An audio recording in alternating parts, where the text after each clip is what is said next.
Have you ever felt like the world is spinning around you, tossing you like a leaf in the wind with every twist of fate? What if I told you that you could be the eye of the storm instead, calm and unshaken, no matter what chaos unfolds around you? In today's video, we're diving into the wisdom of Epictetus, one of Stoicism's most influential philosophers, to uncover 10 foundational Stoic principles that can empower you to remain undisturbed by life's ups and downs. Stick around and prepare to embark on a journey of resilience, control, and unshakable peace within yourself. Accept events as they occur. Why do we struggle against the current when we can learn to swim with it? Imagine a life where the unexpected is not a source of fear, but a welcomed reality, a chance to grow and thrive. This isn't just a hypothetical scenario. It's a cornerstone of one of the most enduring philosophies of all time, taught by the Stoic philosopher Epictetus. Accepting events as they occur. Life, as we all know, is unpredictable. Despite our best efforts, things don't always go as planned. Epictetus, born a slave in 50 AD, and later a formidable philosopher, understood this all too well. He introduced a concept that seems simple on the surface, yet is profound in its implications: to accept events as they unfold, understanding that they are outside of our control. But what does accepting events truly entail? It's not about resignation or apathy. Rather, it's an active, dynamic form of acceptance. It involves recognizing that external events, be they global disasters, personal tragedies, or even minor inconveniences, aren't within our power to control. What we do have power over is how we interpret these events and react to them. This principle encourages us to shift our focus from what could have been or what should be to what is. In doing so, we free ourselves from the anxiety of unpredictability, the stress of uncertainty, and the never-ending what-ifs that often plague our minds. When we stop seeing unexpected events as disruptions or obstacles, we can instead view them as natural parts of life's ebb and flow, as opportunities to demonstrate our resilience, adaptability, and strength of character. Moreover, when we accept events as they occur, we're better positioned to respond effectively. Unclouded by frustration or panic, our minds can navigate situations with clarity, crafting responses that are reasoned and constructive, rather than reactionary and destructive. Imagine how much mental energy we expend resisting the unchangeable, and how liberating it would be to let go of that struggle. This isn't just about finding peace amid chaos. It's about transforming our relationship with life itself. It's about transitioning from a mindset of life happens to me to life happens, and I choose how to respond. 2. Pursue virtue and wisdom. What if the secret to a fulfilling life isn't in the material possessions we accumulate or the accolades we receive, but in the virtues we cultivate and the wisdom we acquire? This ancient but timeless notion was central to the teachings of Epictetus, a Stoic philosopher who challenged his students and all of us to pursue virtue and wisdom above all else. In a world constantly chasing external success and validation, Epictetus's call to focus on internal excellence is both revolutionary and profoundly liberating. Virtue, as he defined it, is moral excellence, the active expression of the highest human qualities, such as courage, justice, temperance, and wisdom. It's not just about knowing what's right, it's about consistently putting that knowledge into action, especially when it's difficult or when no one is watching. But why focus on virtue? Because, according to Epictetus, it is the only path to true happiness. External circumstances can change, possessions can be lost, and our physical bodies will eventually fail us. Virtue, however, is unassailable and eternal. It exists independently of fortune's favor and remains steadfast across life's storms. Wisdom complements virtue. It is the discerning judgment that enables us to navigate life effectively. Wisdom isn't merely intellectual knowledge. It's a practical understanding that informs how we live, how we interact with others, and how we face challenges. It involves knowing what is within our control, what is not, and making peace with both. Wisdom is what empowers us to apply our virtues consistently. even especially under pressure. Pursuing virtue and wisdom often means going against the grain of mainstream culture. It requires us to prioritize long-term fulfillment over short-term gratification, to seek internal rather than external rewards. It compels us to ask difficult questions about our values, our actions, and the kind of person we want to be. And, crucially, it involves an ongoing commitment to self-improvement, to learning from both successes and failures, and to striving for excellence in character regardless of external circumstances. Imagine a life where your happiness isn't subject to the whims of fate, where your well-being doesn't depend on the possessions you have or the praise you receive. This is the life Epictetus urges us to pursue, a life where we can stand firm in the midst of chaos, not because of luck or circumstance, but because of the strength of our own character. In this pursuit, every challenge becomes an opportunity to grow, every setback a chance to practice resilience, and every interaction a moment to express compassion, integrity, and courage. In the pursuit of virtue and wisdom, we don't just find happiness, we create it from the inside out. 3. Take responsibility for your own reactions. Is it possible that the power to shape our own peace of mind has been within us all along, hidden in the way we choose to react to life's challenges? Epictetus, a former slave-turned-influential Stoic philosopher, thought so. He taught a principle that is both simple and life-changing: take responsibility for your own reactions. At first glance, this concept seems deceptively simple, perhaps even obvious. Yet how often do we blame our discontent or frustration on external events or other people? "They made me angry," or "that ruined my day," are common refrains that relinquish personal power. Epictetus challenges this mindset, asserting that it's not what happens to us that defines our emotional well-being, but how we choose to respond to it. This perspective is revolutionary because it places the authority for our emotional lives back into our own hands. Instead of being at the mercy of unpredictable events or the whims of others, we're given the keys to our own happiness. It's important to clarify, however, that taking responsibility for our reactions does not mean denying our emotions or suppressing our feelings. It means acknowledging our emotions, understanding what triggered them, and then deciding how we want to respond rather than reacting impulsively. It's a call to transition from a place of reactivity to one of proactivity. When we react, we're often relinquishing control, allowing the actions and opinions of others or the challenges we face to dictate our emotional state. When we respond, on the other hand, we pause, analyze, and choose a course of action that aligns with our values, goals, and the best version of ourselves. Taking responsibility for our reactions also involves forgiveness and releasing the desire for events or people to be different. It's an understanding that everyone acts according to their understanding, perceptions, and circumstances. When we stop taking things personally, we can remain undisturbed by others' opinions and actions and maintain our tranquility.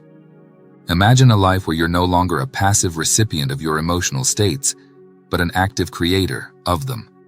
A challenging situation transforms from an insurmountable obstacle into an opportunity to practice patience, resilience, or empathy. An offensive remark becomes a chance to exercise forgiveness and understanding. By embracing Epictetus's principle, we're not just taking responsibility for our reactions, we're taking responsibility for our own happiness and peace of mind. It's a journey of empowerment, self-discovery, and profound growth. When we understand that our reactions are a choice, we reclaim control over our emotional lives and, by extension, the quality of our entire life experience. 4. Distinguish between what is within your control and what isn't. Could the secret to enduring happiness and peace be as straightforward as drawing a line between what's within our control and what isn't? This fundamental question is at the heart of the teachings of Epictetus, the Stoic philosopher who laid the groundwork for what many centuries later would become a key concept in modern psychology and self-help: the circle of control. In our daily lives, we expend a great deal of energy worrying about outcomes. Will I get the job? Will the weather be good for the event? What do others think of me? These questions are natural, yet Epictetus would argue that they focus on matters outside our control, and therefore, they steal from us. They rob our time, mental energy, and emotional well-being, all the while leaving the actual outcomes unchanged. Epictetus proposed a radical reorientation of this mindset. He suggested that we divide the components of our lives into two categories: things we can control and things we can't. In the first category, you'll find your own actions, thoughts, and feelings. This is your circle of control. Here, you have power. You can decide what you do, how you think, and how you respond to your emotions. In the second category are all the external forces out of your direct control: other people's actions or opinions, your past, natural disasters, market fluctuations, global events, and even your own reputation, as it's shaped by others' perceptions. Trying to control these aspects is futile and leads to frustration, anxiety, and disappointment. Why is this distinction so life-changing? Because it liberates us. When we truly understand, and more importantly, accept the limits of our control, we can stop overextending our mental and emotional energy on the uncontrollable. We can stop tying our happiness to outcomes. We free ourselves from the exhausting pursuit of manipulating the unmanageable and instead invest that energy back into ourselves, into areas where we can affect real change. This shift doesn't imply passivity or indifference. Rather, it's about redirecting our efforts intelligently. It means we focus on our responses to external events, not the events themselves. We concentrate on our efforts, not the outcomes of those efforts. It's a subtle shift in attention that holds the power to transform our entire experience of life. Point 5. Learn to desire wisely. What if the key to fulfillment isn't in obtaining everything we want, but in reshaping our desires themselves? Epictetus, the ancient Stoic philosopher, posed a compelling solution to human dissatisfaction, suggesting that true contentment lies in learning to desire wisely. In a world that constantly encourages us to want more, to chase the next big thing, or to indulge in fleeting pleasures, the concept of moderating our desires seems counterintuitive. Yet, Epictetus argued that unbridled desire is a primary source of unhappiness. It's not the denial of pleasure that causes discontent, but the relentless pursuit of external wants, many of which are beyond our control. Desiring wisely begins with distinguishing between need and want, between simple and complex, and most importantly, between what's within our control and what's not. The philosopher suggested that we should avoid allowing our happiness to depend on externalities, like wealth, fame, or even the behavior of others, because these are not under our direct control. Instead, we should focus our desires on internal virtues: wisdom, integrity, courage, and self-discipline. These are not just lofty ideals. They are practical tools for living a balanced and contented life. This Stoic practice doesn't advocate for the suppression of desire, but rather for the cultivation of discernment. It's about recognizing which desires lead to peace of mind and which lead to an endless and restless wanting. For instance, the desire for wealth can be endless. There's always more to have. But the desire to be generous or financially prudent, qualities within one's inner control, can lead to a sense of accomplishment and peace. Learning to desire wisely also means embracing gratitude for what we already have. It involves shifting from a mindset of scarcity, where we are continually focused on what's missing or what more we could have, to a mindset of abundance, where we appreciate and fully utilize what's presently within our grasp. Imagine the serenity and freedom that come from no longer being at the mercy of insatiable wants. Picture a life where happiness isn't always dangling just beyond reach, but is here and now, rooted in the simplicity of virtuous living and the tranquility of a contented heart. That's the power of Epictetus's proposition, a call not to abandon desire, but to channel it towards what truly enriches our human experience, towards what's sustainable, fulfilling, and within our power to achieve. 6. Practice misfortune. Is it possible that our greatest growth could stem from our deepest challenges? Epictetus, one of Stoicism's most prominent figures, didn't just believe this. He urged us to practice it through an unconventional method: the deliberate practice of misfortune. This idea, radical even in today's world, centers around the concept that exposure to difficulties can inoculate us against the fear of uncertainty and the pain of loss. It's not about pessimism, but preparation. It's not about seeking suffering, but strengthening ourselves against it, so that we can face life's inevitable adversities with courage and equanimity. Epictetus knew firsthand the harshness of life. From enduring slavery to facing physical disability, he was no stranger to suffering. Yet he advocated for the rehearsal of misfortune, a conscious and voluntary immersion into discomfort and minimalism to fortify the spirit. Why? Because through this practice we can discover that we have the resilience to withstand hardship, and that many of our fears are more intimidating in anticipation than they are in reality. In practical terms, practicing misfortune might involve foregoing certain luxuries, enduring controlled exposure to adverse situations, or periodically living with the bare essentials. For instance, one might skip meals to experience hunger, wear simpler clothing irrespective of the weather, or spend a night sleeping on the floor. These acts are not punishments but reminders of our adaptability, our resourcefulness, and our innate strength. On a deeper level, this practice is a form of mental training. By visualizing worst-case scenarios and mentally rehearsing our responses, we can condition our minds to remain steadfast in actual crises. This mental fortitude, once developed, extends beyond the practice itself, infusing all areas of life with a profound sense of confidence and calm. The magic of practicing misfortune lies in its paradox. In embracing discomfort, we find comfort. In inviting adversity, we uncover an unexpected peace. It teaches us that our well-being doesn't solely depend on external circumstances, but also on our perception of and reaction to them. Misfortune practiced is resilience earned, not just to survive life's storms, but to navigate through them with grace and poise. 7. Understand that pain is a part of life. Is it possible that our perception of pain, more than pain itself, is what determines our ability to lead fulfilling lives? Epictetus, a Stoic philosopher who faced numerous hardships, taught a transformative idea. Understanding that pain is a part of life, not an anomaly to it.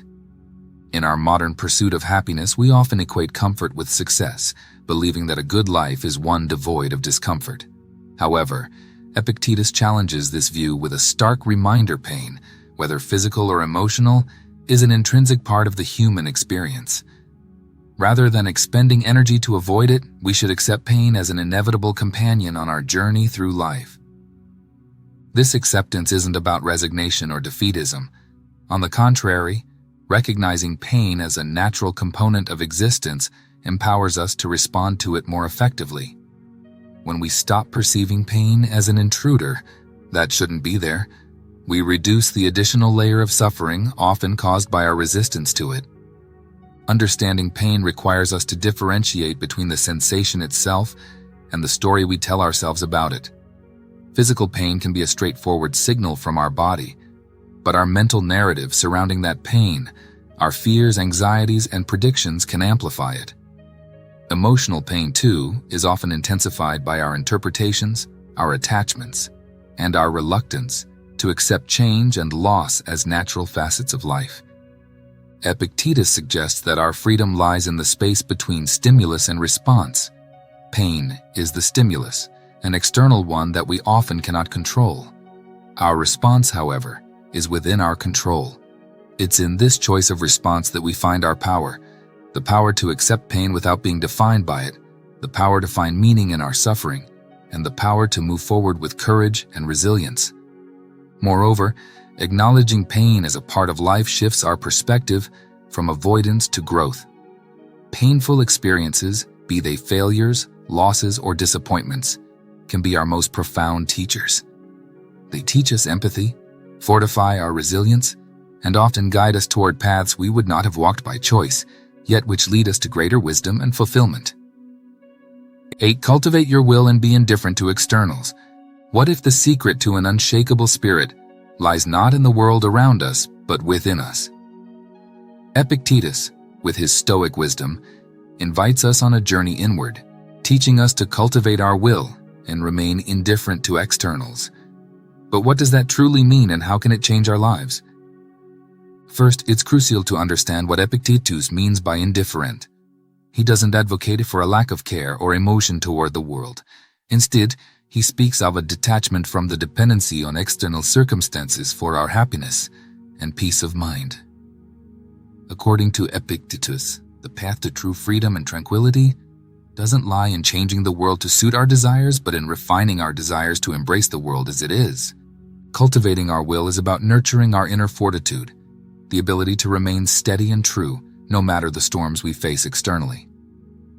This inner strength doesn't come from obstinance or rigidity. It emerges from a deep understanding of what truly belongs to us: our actions, our reactions, our values, and our dignity. Everything outside of our own will, possessions, status, even our relationships, is not under our complete control, and therefore should not dictate our happiness or sense of self-worth. This perspective shifts our focus from the external to the internal, from what is fleeting to what is permanent.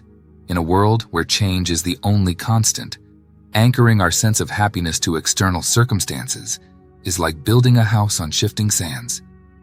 Instead, Epictetus advises us to build our foundation on solid ground, our inner selves, our will, and our reasoned choices. Practicing indifference to externals involves a daily recommitment to this inner foundation. It's about recognizing when we're giving away our power to external circumstances and gently, firmly drawing it back. It's about finding joy, not in possessions or accolades, but in our own growth and resilience. And most importantly, it's about understanding that while we engage with the world around us, our truest selves remain unscathed by its highs and lows. Imagine a life unfettered by the need for external validation or material comfort, a presence so rooted in inner strength that it's immovable by external forces. This is the promise of Epictetus's philosophy, a serene, indomitable spirit, cultivated not through control of everything around us, but mastery of the world within us.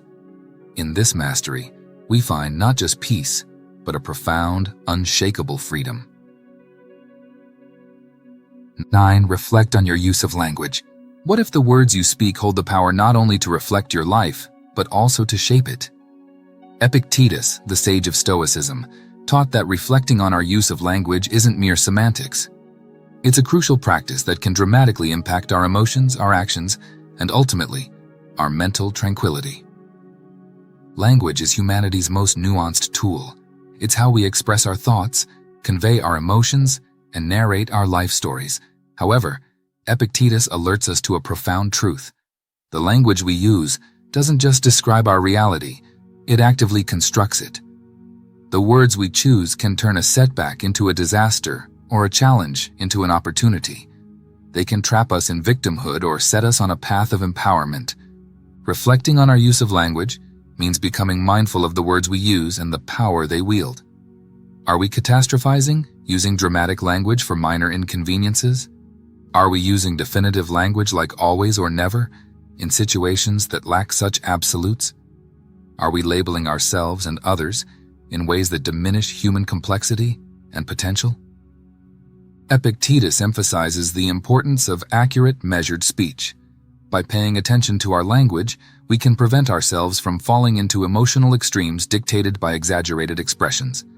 For instance, instead of saying, "I can't stand this," consider, "This is challenging." Instead of, "This is a disaster," perhaps try, "This didn't go as planned." This shift doesn't negate our feelings, but provides a space of clarity and calmness from where we can respond rather than react.